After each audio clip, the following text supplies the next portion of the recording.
This video is based on a true story.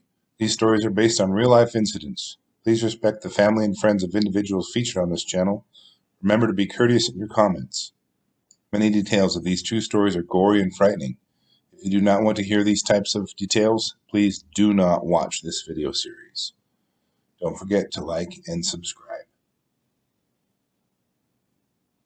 Welcome back to Scary Bear Attacks. In today's episode, we're going to be visiting the wild, expansive wilderness of New Jersey. Yes, this bear attack happened recently, relatively, and happened in New Jersey. In fact, geographically speaking, it's very close to where New York City and some other major population hubs are in the area. It was a bright and sunny day on September 14th of 2014. The young couple hustled down the trail, trying to get back to their vehicle as fast as possible. They'd seen a large black bear following them now for the last 10 minutes of their return hike. They'd managed to stay ahead of him even though he was close in distance from time to time. The bear's demeanor was somewhat neutral in aggression, but nonetheless it persisted in following the couple. As they rounded the last bend in the trail, the bear disappeared from sight, so they ran. As they finally approached the parking lot, a small group of young men were just starting up the trail. Hey fellas,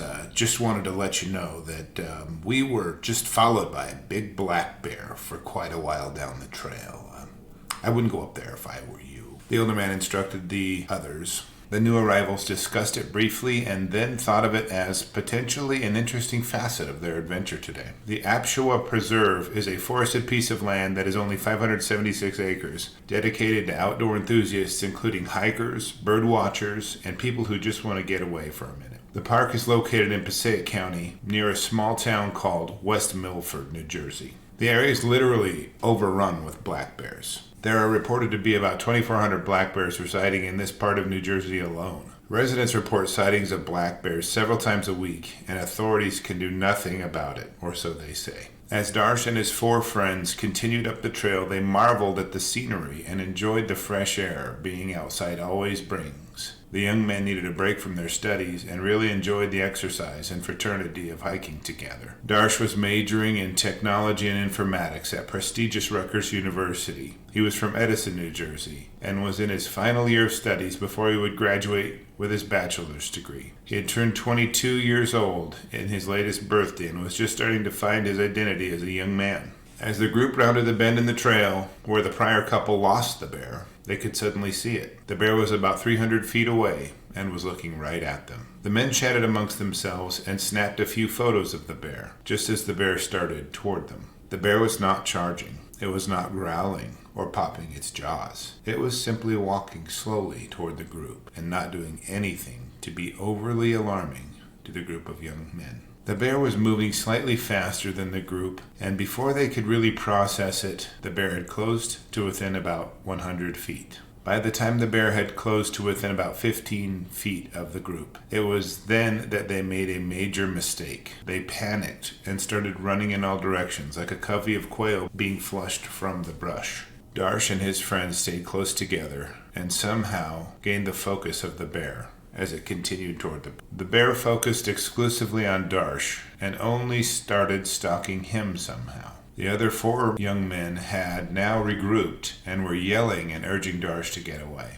Darsh slipped on some rocks as he was scrambling up the hill and lost one of his shoes. The bear continued toward him, so he had no time to get it and put it back on. Darsh then attempted to climb a small rock formation, thinking the bear may not follow, but it did. Darsh's friends dialed the police and immediately begged for assistance. The police responded and officers were sent to the location. After searching the area for a few hours, the police found the bear circling Darsh's dead body. The bear had apparently claimed the body as his own and was willing to fight, or perhaps kill again to defend it. Authorities shot the bear after a 30-minute standoff. The bear was struck in the shoulder and around the jaw area and died immediately. The authorities recovered Darsh's remains and performed a necropsy on the bear. They found bits of Darsh's clothing, tissue, and hair in the bear's stomach contents, as well as under his claws. His cell phone had been bitten by the bear as well. The necropsy also revealed that the bear was not malnourished, nor was it diseased. It was a completely healthy 4-year-old, 300-pound animal. The police had also included that the young men did nothing to provoke this predatory attack. Darsh Patel was the first and thus far the only fatal bear attack on record in New Jersey.